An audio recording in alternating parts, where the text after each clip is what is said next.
Okay, everyone, so we're going to get started on the presentation. So my name is Jessie, and I'm the person who does a lot of work with the Temporary COVID Isolation Emergency Support Fund, and I'll be the one doing the presentation on behalf of SCJ Refugee Center for you guys. So,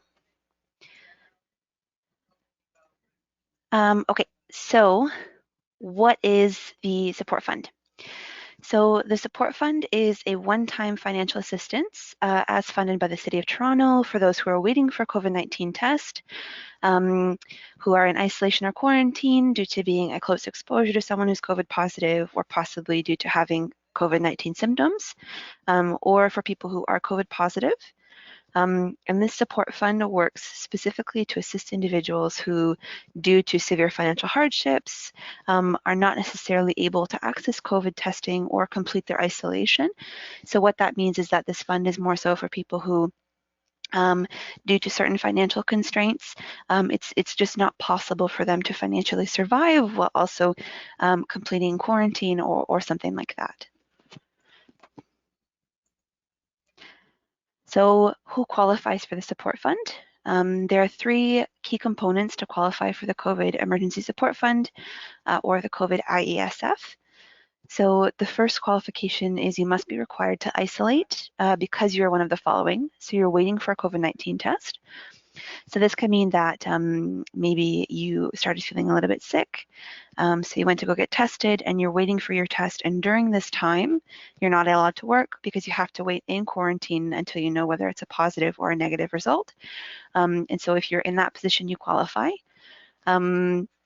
Another component or another qualification is that you're isolating due to being a close contact, due to having exposure to a COVID-19 case, or due to having symptoms. And then the last one, of course, is that you're COVID positive. So the second qualification for this COVID support fund is that you're not eligible or do not have access to any of the other forms of income assistance or COVID benefits, including but not limited to Ontario Works, employment insurance, Canadian Recovery Benefit, the sickness benefit, or any other provincial or private income assistance programs. Some other benefits that would disqualify you would be if you're on, like, let's say, ODSP or something similar to that. If you think that you might qualify for one of these programs or you're not sure, you can still call us and we can support you in either your application for one of these benefits, or we can maybe try and clarify exactly what you're able to qualify for or not. And the last main point to be able to qualify for the COVID support fund is that you're currently experiencing financial hardship that prevents you from seeking testing or completing your required isolation period.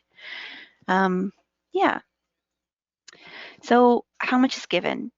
So the amount given depends on two key factors, as noted by the charts below. So the first key factor is the status of your isolation. So, like, let's say you're awaiting a test result. As you'll notice on these charts, you're going to be getting less financial support than if you're COVID positive. And the reason why that is because usually if you're waiting for a test result, you won't have to stay the 2 weeks in isolation.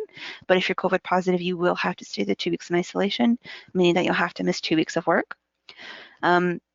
And then the other key factor is the size of your family. So as you'll notice in these charts, like, let's say you are a single person, no dependents, no spouse, but you're COVID positive, you'll be getting less money than if you're, let's say, a single mother of two, and you're also COVID positive. So as you see here, if you're a single person, no dependents, you'll be getting $733. But if you're a single mother of two, you'd be getting $1,478. So in this regard, in keeping with accordance of isolation and social distancing regulations, amounts are either given through check, e-transfer, or bank deposit. E-transfer is usually how we do it. So if when you are applying, it would be great if you had an email that is connected to a bank account that we can send the money to. But if not, of course, we can do it through check or some other way. So how to apply? So if you meet these criteria, or you think you meet these criteria, you can apply to the fund by calling me at the number there, which is 416-469-9754, extension 243, or by emailing me at jessie.cohut@fcjrefugeecenter.org. Email, either way is really good. Email is often even a little bit better because I don't want to miss your call. So if you can send me an email, that's great. When applying or referring someone to apply by email, of course, please make sure you include the following information. So the name of the individual, their phone number, their email address, and it's really important that you include their language spoken. I personally speak English and Portuguese, but for example, if you have a client who speaks Spanish or French or Cantonese or what have you, it would be really good to put that in there. That way we can get the correct interpreter and support your client in like a much faster way, or support yourself in a much faster way. In connection with this, there are also other resources that are kind of connected to the COVID support fund, but not directly a part of it. So one of that is the Food and Income Security Program. And the Food and Income Security Program works to connect people to food support and income support, usually precarious migrants within our community. And this is a really great program, for example, for those who maybe because of the lockdown you haven't been able to work necessarily. So you still have a specific financial need, but you're not COVID positive or you're not in quarantine with COVID. We can possibly support you through an income support fund, or we can also get you access to things like food, medical care, so on and so forth. And then in connection with that, we also have a child minding program, which is a really great online program that has art and music classes that are presented through Zoom for kids in the community, just to kind of help keep kids a sense of community, develop friendships, things like that, but also have everyone like stay social distance. So if you're interested in those as well, you can also get in touch with me on that email, or you can send an email to any of the names Sebastian or Melina, who are listed here on the page as well. So questions. For questions, we're not able to open up anyone's microphone, so if you guys could please ask questions in the little question box, that would be great, and then I will see if I can answer them as best I can. If you are in isolation beyond the end of January, we can see if we can try and support you, but that also, it depends on a case-by-case basis. But no, so if anyone was in isolation in 2020, they would not be able to qualify for the fund. So is this program only for true Toronto residents? Yes. So the COVID Isolation Support Fund is only for people who are in the Toronto catchment area. So that means like Etobicoke, North York, as long as you have a postal code that starts with an M, yes. But the food and income support program can be available to people who are outside of the Toronto catchment area if they need it. So even if you're not in Toronto, we still have a couple options to support you. Is the fund only for people in Ontario or any province in Canada? It's only for people who are in Ontario, who are in the Toronto region. We're trying to see if we can maybe connect to or see if there's anything else outside of the Toronto region that we can refer people to. But as of right now, our fund is only for people who are in the Toronto region. So how long does the procedure applying for funds take? So usually how the application process goes is that you'll either send us an email or give us a call. And then what'll happen is we'll respond back to you, and then we will get your information. And then while we're getting your information, we can also enroll you in the Food and Income Security Program. So the actual application itself takes, like, let's say maybe half an hour or so.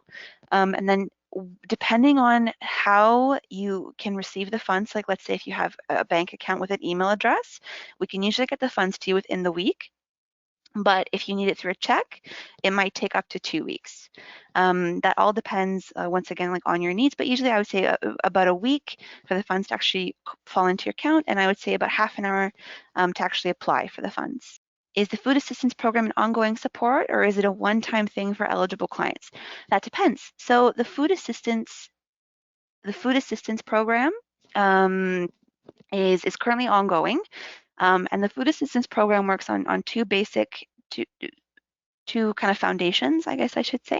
So one of them is we work on a delivery, and then we also work on a pickup. So depending on where you live, we can either deliver the food to you, or you can come in and pick it up. And that'll keep going for as of right now until the end of April. And then the actual income assistance aspect of both the COVID support fund and the income support that we have within FCJ is only a one-time. So if you're eligible, that's only a one-time support, but the food you can keep receiving weekly depending on your classifications. Good morning. Can you apply if you live in a shelter and is positive and in isolation? Yes, of course. So even if you live in a shelter and if you're positive and you're in isolation, if you think that you qualify and you're not able to qualify for any other government supports like Ontario Works or ODSP or anything like that, then yes, of course, you can give us a call or send me an email, and we can help you apply. Can undocumented persons apply who are in quarantine? Absolutely. So this fund is actually more so centered for people who are undocumented, who do not have access to any other government supports. So absolutely, if you are a person who is non-status, you can 110% apply for this fund, and you also apply for everything within our food distribution program. Did you say people working part-time on Ontario Works? If you are working part-time or if you're on Ontario Works, unfortunately, you cannot qualify for the emergency support fund because Ontario Works is already considered a type of benefit. But we can see if you still need, let's say you need access to food, or let's say you have a child who really needs some kind of community support, we can still get you connected to our food support program, or we can still get you connected to our child minding program. Is the fund for people that did quarantine already or has to apply before the quarantine? That depends. So if you were usually, it all depends on a case-by-case basis. But for some people who maybe have left quarantine and did not know about the program, we can see if we can retroactively get you support, but that all depends on your specific situation. And usually if it was before the end of January, it's not possible. Except in some very specific instances where, like, let's say you were COVID positive, and then because you were COVID positive, you can no longer find work anywhere kind of thing. Like, let's say you lost your job and you're really struggling, there might be some ways that we can still try and support you. Can you please check if the other cities are approved for that fund? So it's not necessarily that they're approved for that fund. It's that the fund is only for people who are within Toronto. But what I was meaning is if we can find other funds within other cities, which we're hoping that maybe the city of Toronto can support with, or other cities can maybe start creating. Absolutely. But for now, the fund is only available for people who are within the city of Toronto. Are eligible or no Ontario Works? No. So if you're on Ontario Works, you are not eligible for this COVID emergency support fund specifically. But like I said, we can try and support you through our food and income security fund. So what are the eligibility requirements for the food and income security program? That's a really good question. So the eligibility requirements for the food and income security program is usually, the first one is recommend that people are migrants. Most of our clients are migrants of a precarious status, so people who are refugee claimants, non-status, things like that. That's one of the requirements. So if you are, let's say, a permanent resident or a citizen, you wouldn't necessarily qualify to receive food or from our fund, but we can still help you find food banks in your area. Another requirement is that you are having a hard time either getting food for yourself to support yourself or your family, or you guys are just struggling, like, let's say, affording to pay for bills or rent, or maybe you need a doctor and you're not really sure where to get a doctor, or things like that. So if you need help in any way and you're a migrant of a precarious status, then yes, you can 100% qualify for a food and income support. My wife and I recently have been accepted as protected persons. We started preparing the application for permanent residency. Are we eligible for any kind of support funds? And which one more suits us? P.S. We have not applied or received any kind of support yet. So that's a really good question.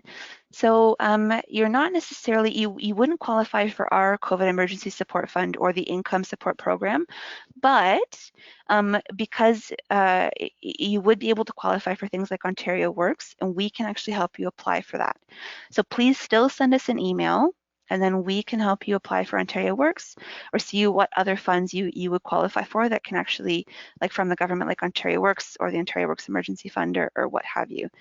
So you wouldn't necessarily qualify for our funds, but we can help you apply for other funds that you would qualify for. If one has been in quarantine in 2020 for 2 weeks, can someone in that category apply? Unfortunately, no. So 2020, 2020 and January of 2021 is outside of the catchment area for now, which just means that you wouldn't qualify. Can you apply on your own if you live in a shelter, or your counselor has to make the application? You can definitely apply on your own, and your counselor, if you need their support, can also make the application for you. That just depends on what you specifically need. But if you feel more comfortable applying on your own, you can definitely apply on your own for sure. If you are on Ontario Works, do you qualify to apply for COVID funds? No, you do not, unfortunately. So because you are on Ontario Works, you wouldn't, that would be considered access to an outside kind of benefit. So you wouldn't qualify for the COVID emergency support fund, because that's only for people who do not have access to any kind of government or local benefit. But if you really need it, we can still see if we can try and connect you to food supports or something like that. Hi, I'm under humanitarian application. No status. I don't get any financial aid, even child benefits. I'm not isolated, not COVID positive. Can I be eligible? So that's also a really good question. So you wouldn't be eligible for the COVID emergency support fund, because that's only for people who are COVID positive or in isolation. But you would be eligible for our other financial support fund that you can apply for. And you would also be eligible for support from our food bank, and you would be eligible for access to a lot of our other programs, including our immigration clinic if you needed it, and also our medical clinic if you needed it. So please still send us an email, because we can definitely still get you support.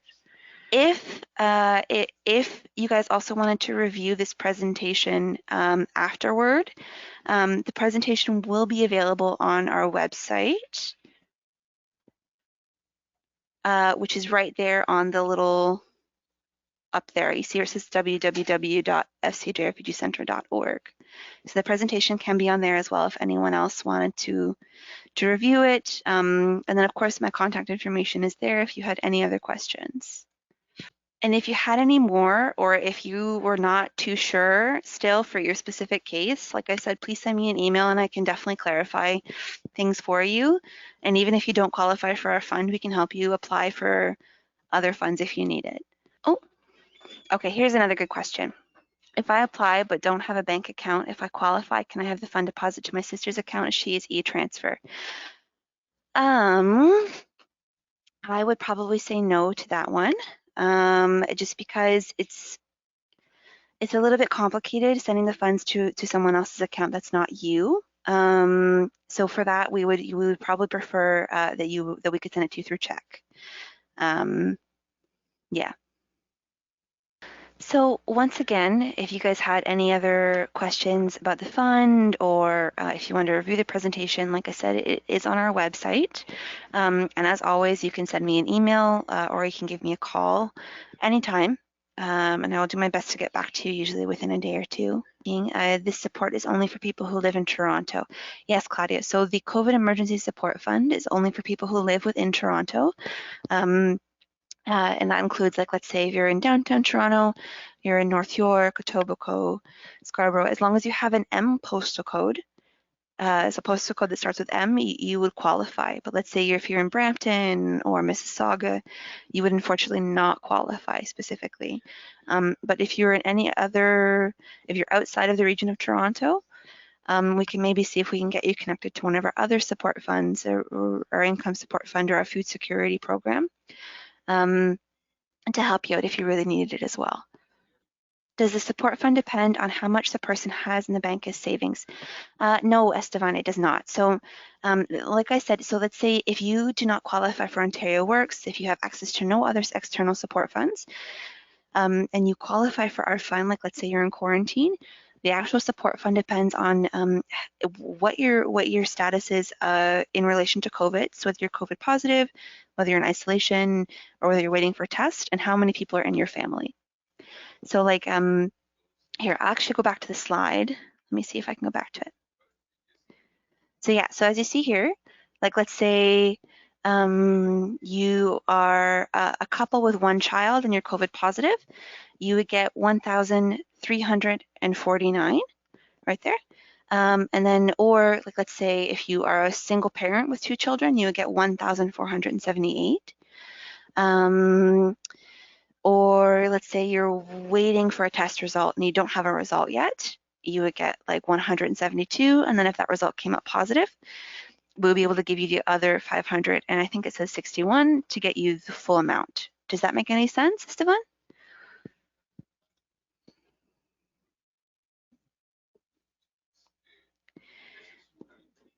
Can I have a copy of the PowerPoint to my email? I think we can get you a copy of the PowerPoint. I'll have to look into that one for you. But if not, we can get it to you. Like I said, it's on the website if you needed it, but I'll see if we can get you a copy. Okay, perfect. I'm glad that made sense, and Sivan. Anybody else have any other questions about the fund? Anything at all?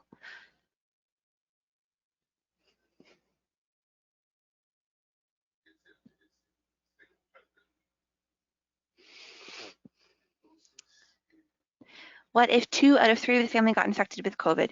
So if like let's say 2 out of 3 of the family got infected with COVID, you would be considered a COVID positive family.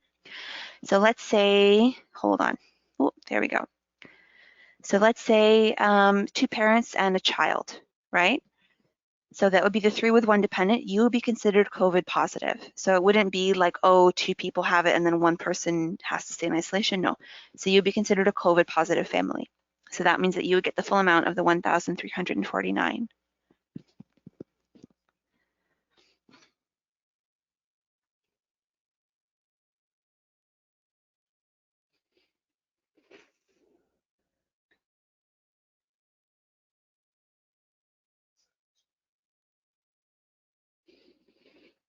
When and where is the registration? I will show you where the registration is.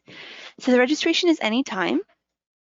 So what I mean by that is you can send me an email or phone me anytime. For phone calls, it has to be within business hours, of course, but the email send it any time and then I will answer you within business hours, so Monday to Friday, 9 to 5.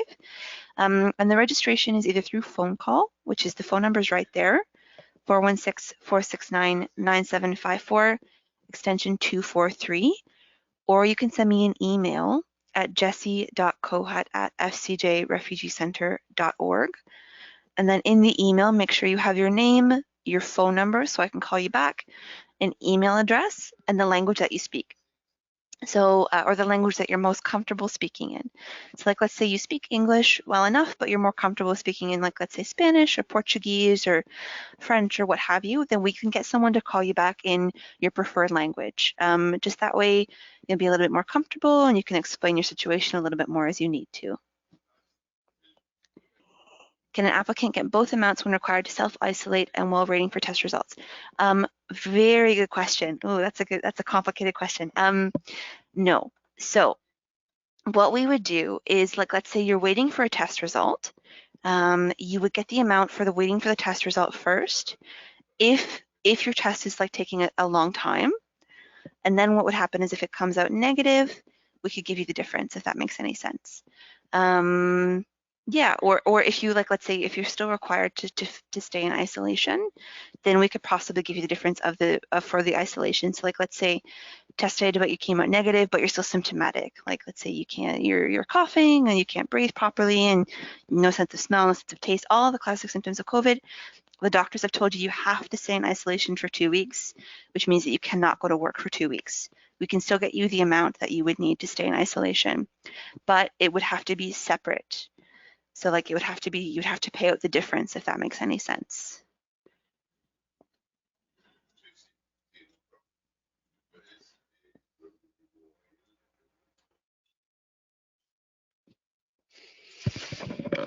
That doesn't happen too much, actually, just to like kind of build on that, just because, I mean, most test results come back pretty quickly nowadays. So, so yeah, but if you have to stay in isolation, we can get you the isolation amount. Does that make sense, Ariel? Kind of, sort of?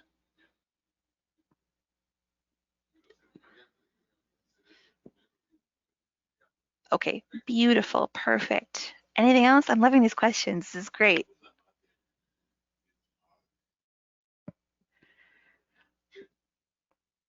What if I've completed the isolation for almost 1.5 months?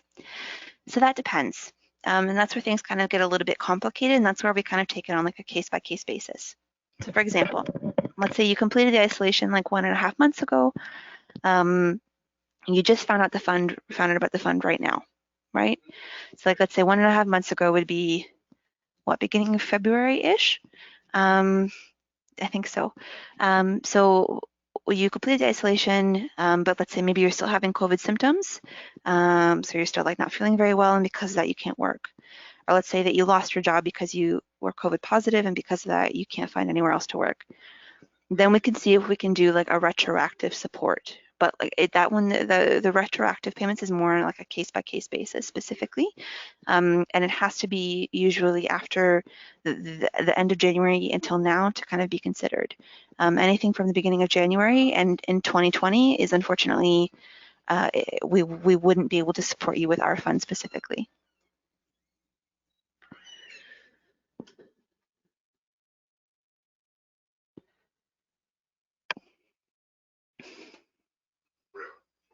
Any other questions?